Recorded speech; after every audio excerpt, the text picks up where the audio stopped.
Xin chào tất cả các bạn. Đây là dưa lưới Huỳnh Long của mình được 40 ngày sau thu. Đây là lần đầu tiên mà mình trồng cái giống dưa lưới Huỳnh Long này đó các bạn. Lần đầu tiên mình trồng mà được đạt kết quả như mình mong muốn.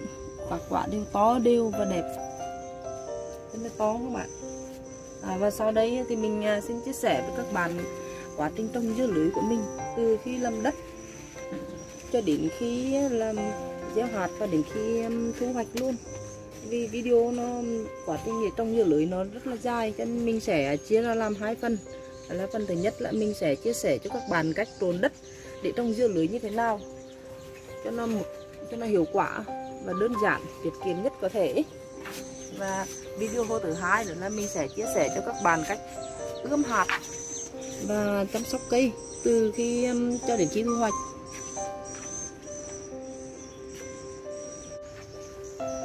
Các bạn thấy không, dưa của mình này màu rất là đậm, vẫn lưới lên rất đều và rất là đẹp, quả rất là to.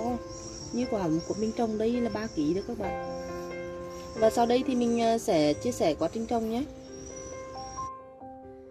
Đây là hạt giống dưa lưới Huỳnh Long. Mình gieo trong đây là 16 hạt. Mình trồng cỡ 13 chậu thôi, là 13 cây thôi. Mình để xe cua 3 hạt. Bây giờ mình sẽ đi ngâm hạt.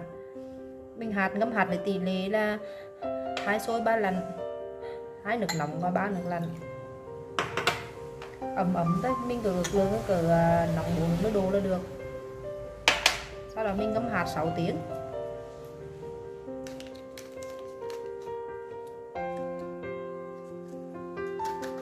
Mình ngâm hạt 6 tiếng đã rồi mình mới đi ủ hạt.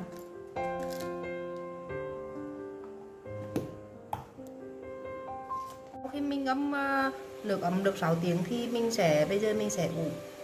Mình ủ bằng giấy vệ sinh như các bạn này. Mà mình bỏ ẩm nước nhé, không bỏ quá nhiều nước nhé, bỏ ẩm thôi.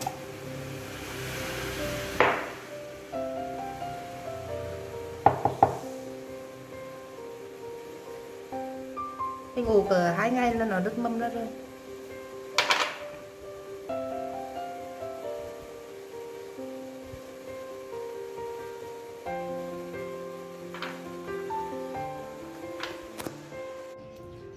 Sau một ngày ủ hạt thì hạt dưa lưới của mình đã nảy mầm, nảy đều chưa?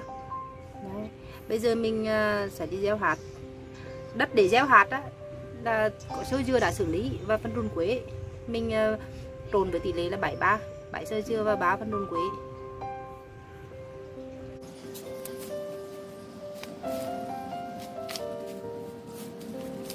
Sau khi đất đã trộn đều thì mình sẽ đem đi ươm cây. Mình dùng ly nước mía này, ly đựng nước mía để mà ươm cây. Khi ươm cây thì mình sẽ dùng 1 ly, 2 ly mình sẽ lồng vào nhau. Ly này, ly thứ nhất này mình sẽ cắt để điệp cái ly này một khoảng từ 2 cm. Sau đó mình lồng vào cái ly này để đến khi mình bỏ đất vào mình giấm cây. Khi cây lớn thì mình sẽ lấy cái ly này đi trồng để khỏi ảnh hưởng bộ rễ. Trong quá trình mình tháo ly cho nên rễ nó phát triển đâm sâu vừa khỏe cây và khỏi phải ảnh hưởng bộ rễ. Mình sẽ lồng 2 ly vào nhau như thế này. Khi bỏ đất đây thì các bạn ém nhẹ một tí nhé, để dự phòng khi mình tưới nước đất nó ngấm nước nó rụt xuống, khỏi phải làm lệch cái hạt giống của mình. Ém nhẹ đất một tí. Mình lấy ngón tay mình chọt xuống một lỗ, cỡ một đốt ngón tay á. Sau đó mình bỏ hạt giống vào.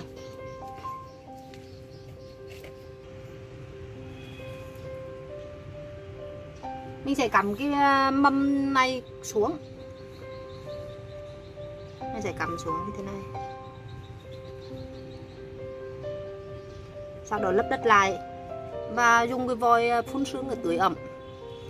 Rồi mấy hạt khác mình cũng làm tương tự như thế nhé. Dưa lưới của mình đã nứt mầm 2 lá. Bây giờ mình sẽ đưa ra nắng, phơi nắng cho cây nó khỏe. Và đều đặn là cứ sáng và tối, sáng và chiều mát đó là mình tưới phun ẩm cho cây.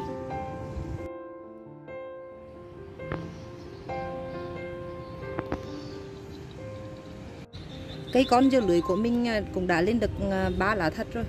Bây giờ mình sẽ đi hạ thổ.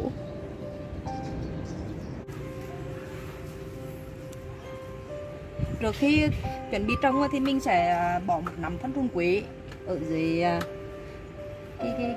cái đáy của cây như thế này.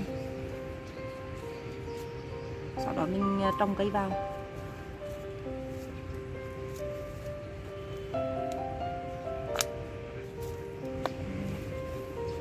Rồi các bạn thấy không? Bộ rễ dễ sờ chưa? Và mình lấp đất lại. Mình bỏ nguyên cả cái ly như thế này thì nó sẽ không ảnh hưởng gì đến cái gốc của cây con cả. Như thế thì cây con của mình nó sẽ phát triển được tốt hơn. Mấy cái kia mình cũng làm tương tự như vậy.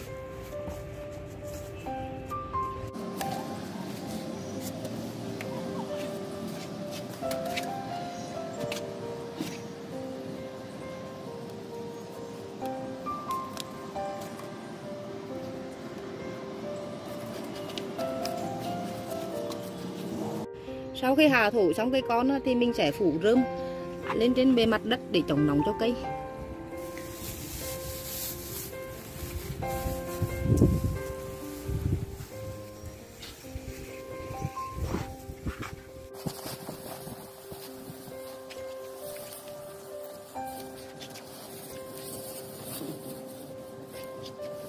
Các bạn nhớ hạ thổ cây thì mình hạ thổ vào buổi chiều mát. Sau khi mình phủ rơm xong thì mình sẽ đi tưới ẩm cho cây. Ngày mình tưới sáng tối ngày 2 lần.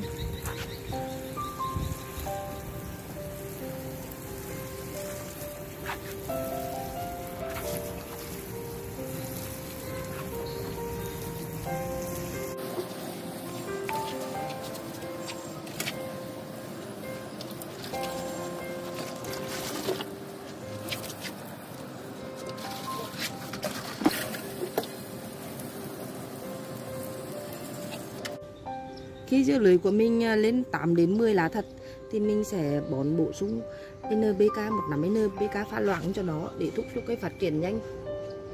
Mình tưới NPK cho đến khi mình đầu trái và mình tuyển được trái là mình ngừng nha các bạn.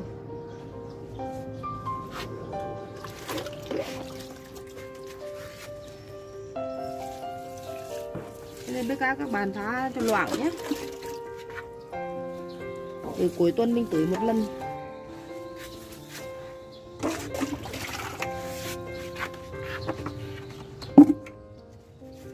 Trong tuần thì ngoài tưới NPK một lần thì các bạn tưới thêm cho nó đạm cá hoặc dịch chuối một tuần 2 lần nữa để xen kẽ lẫn nhau. Cây dưa lưới của mình ở giai đoạn này nó mọc rất là nhiều trèo. Mình chỉ để treo thứ 10, nách lá thứ 10 trở lên thôi. Còn ở dưới là mình sẽ tỉa hết. Tỉa là mình đừng tỉa sát gốc nhưng mình cách ra khoảng 5 cm mình tỉa.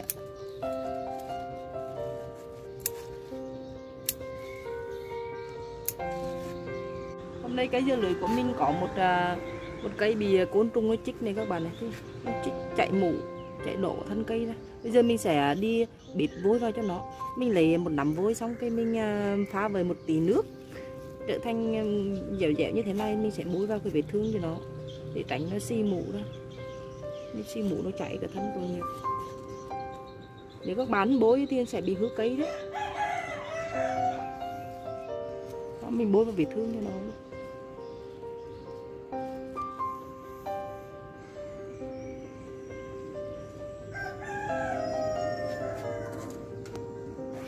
Cây của mình rất xanh tốt.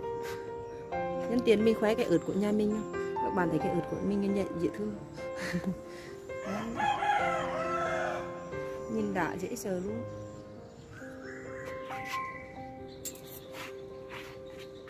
Cây của mình đã để treo, đã ra treo thì bây giờ mình sẽ bón thêm vỏ trứng cho cây để bổ sung canxi cho cây.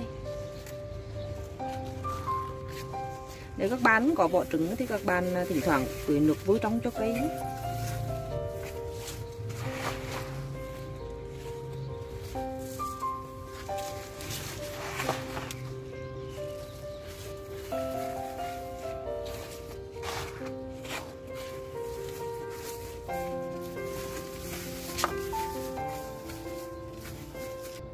Mấy cái khác các bạn cũng làm tương tự như vậy.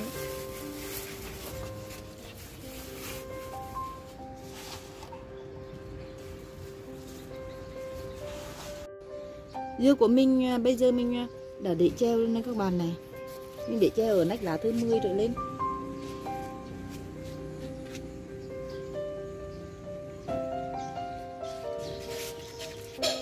Giai đoạn này các bạn tưới đang ra hoa ra quả nhỏ thế này thì các bạn mình tưới bổ sung dịch chuối cho nó để tăng kali, cho tăng khả năng đầu quả nhé.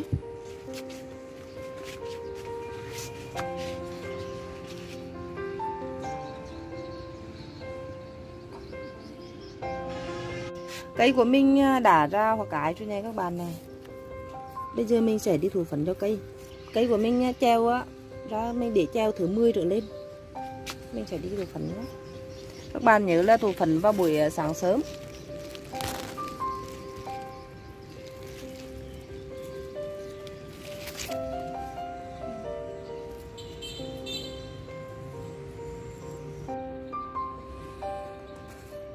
Hoa đực thì mình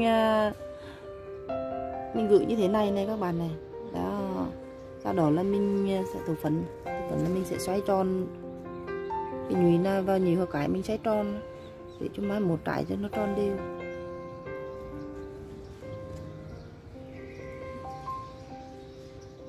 Mình nhớ thụ phấn vào buổi sáng sớm nhé.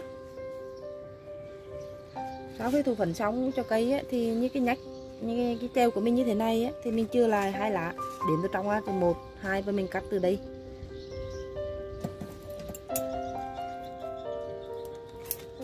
Sau khi cắt xong á, thì mình sẽ bọc quả lại, đánh côn trùng chích.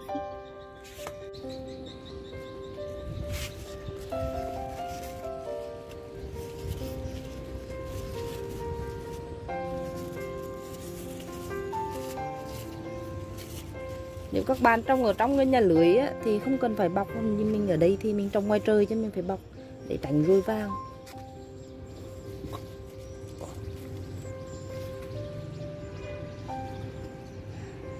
Mấy cái khác mình vẫn làm tương tự như thế.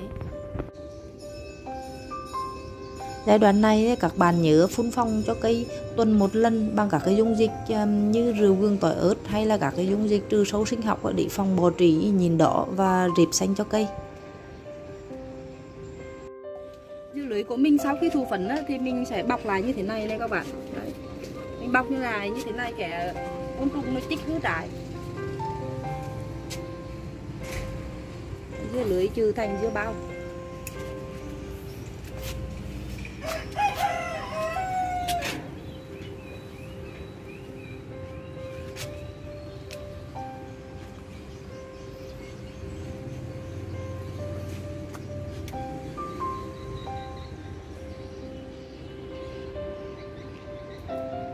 Dưa lưới của mình sau 1 tuần sau thụ thì được quả như thế này rồi này các bạn này. Giờ mình sẽ đi tuyển trái để lựa chọn một cái trái đẹp nhất để giữ lại.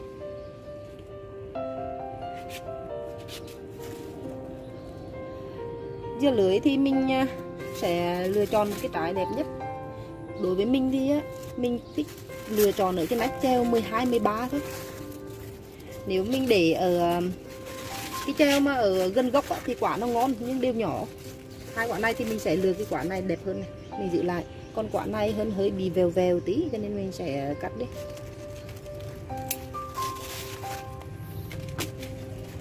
Mấy cái treo khi đã tuyển trái thì mấy cái treo nhỏ, những cái quả trên này mình cắt bỏ luôn. Mình nếu mà các bạn mà để dưa lưới mà ở gần gốc thì quả sẽ ngọt hơn nhưng đều nó nhỏ, trọng lượng nó nhỏ. Nếu các bạn để ở xa hơn, ở cao hơn, treo cao hơn thì cái quả nó to nhưng đều độ ngọt thì lại không bằng thôi. Khi tuyển được cái trái thì mình sẽ ngắt hết tất cả những cái đọt treo nhỏ nhỏ ở trên cây, chỉ chưa độc một thân chính thôi.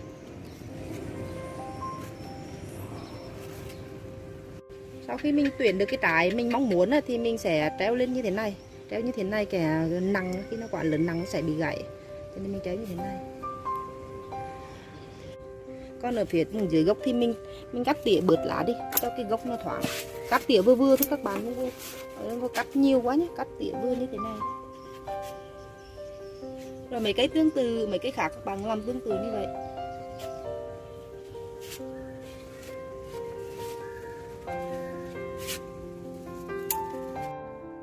Sau khi thu 1 tuần á, thì mình sẽ đi bổ sung canxi bo cho quả. Canxi bo là loại này các bạn này. Đó. Mình mua ở ngoài tiệm á, để mình bổ sung canxi cho quả. Thường thì hay xịt dưa lưới ở cái giai đoạn là trước và sau khi thu. Nhưng mà mình thì mình sẽ xịt vào sau khi thu. Xịt canxi bo để bổ sung ít canxi cho cây, cho quả, để quả lên lưới cho đẹp.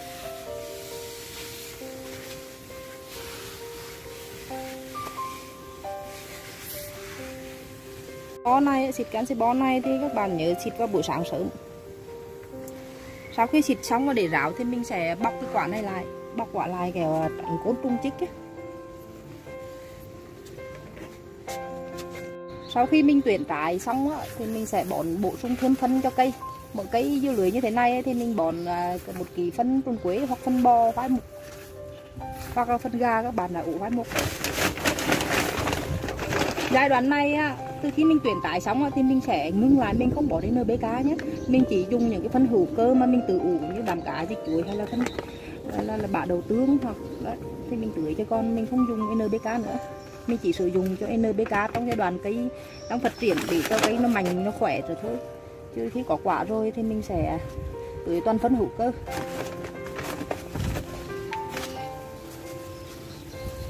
Giai đoạn để nuôi quả như thế này thì nó cần một lượng phân đạm rất là lớn. Nên mình cứ 1 tuần mình tưới khoảng 3 lần phân đạm cá, hoặc phân bã đậu tương, hoặc phân nước ủ rác nhà bếp. Giai đoạn nuôi quả này nó cần lượng đạm lớn lắm. Sau khi bỏ phân xong thì mình phủ rơm lên cho đỡ nắng đỡ khô phân. Mấy cái khác các bạn cũng làm tương tự như thế.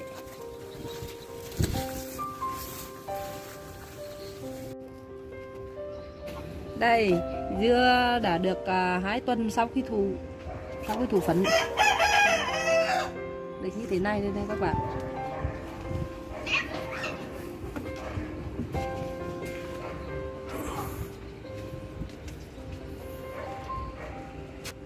Lúc này thì mình sẽ đi đếm lá và ngắt ngọn cho cây.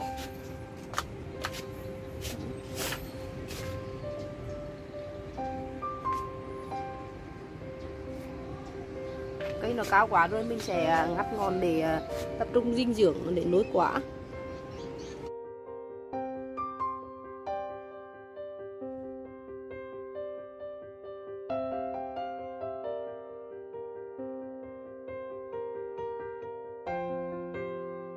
Giờ mình sẽ đi đếm lá để ngắt ngọn cho cây.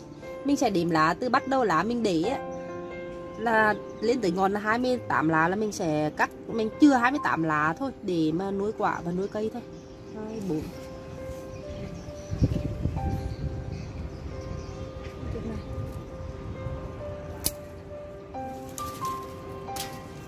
Mình chưa 28 lá thôi nhé.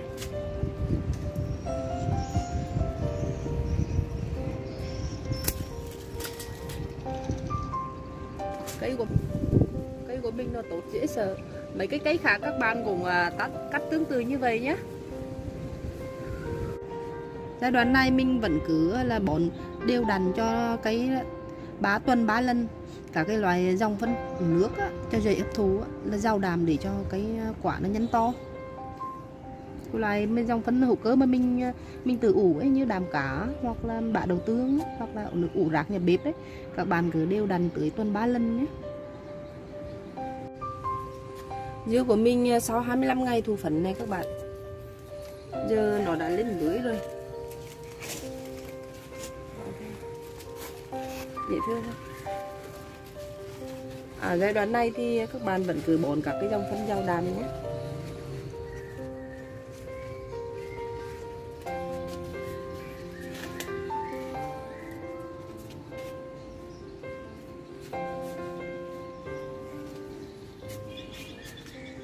Cái quả này mình thu phấn sau cùng cho nên chưa chuyển màu vàng này.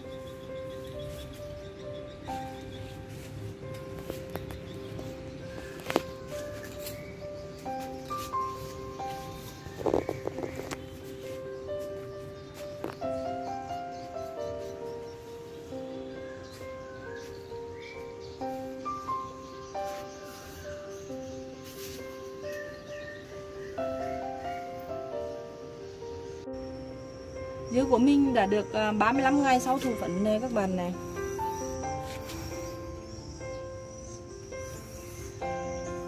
Ở giai đoạn này thì cái quả của mình á, nó đã vàng đậm màu và lưới đã lên đều này các bạn.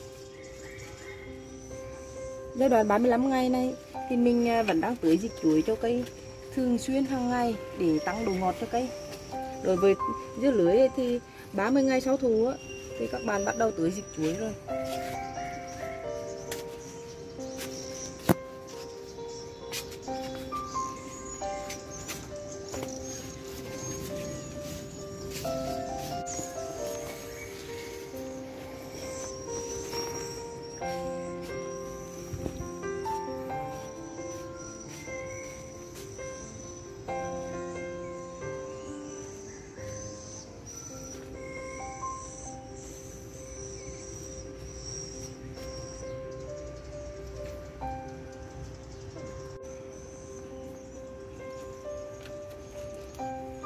Dưa của mình đã về đích các bạn.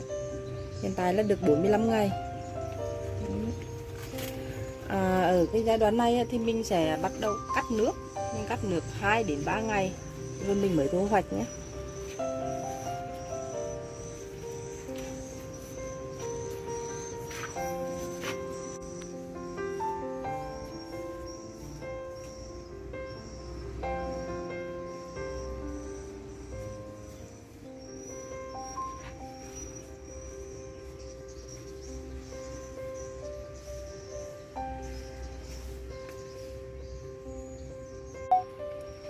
Sau khi cắt nước được 2 ngày thì hôm nay mình sẽ đi thu hoạch. Hôm nay trời mưa các bạn, mưa cho nên cây nó vẫn còn tươi. Nếu bình thường trời nắng cắt được 2 ngày thì cây nó đã héo rồi. Nhưng hôm nay trời mưa.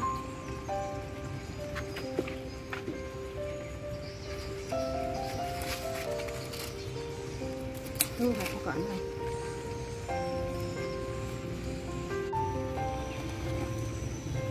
Tỉ là đã lắm các bạn.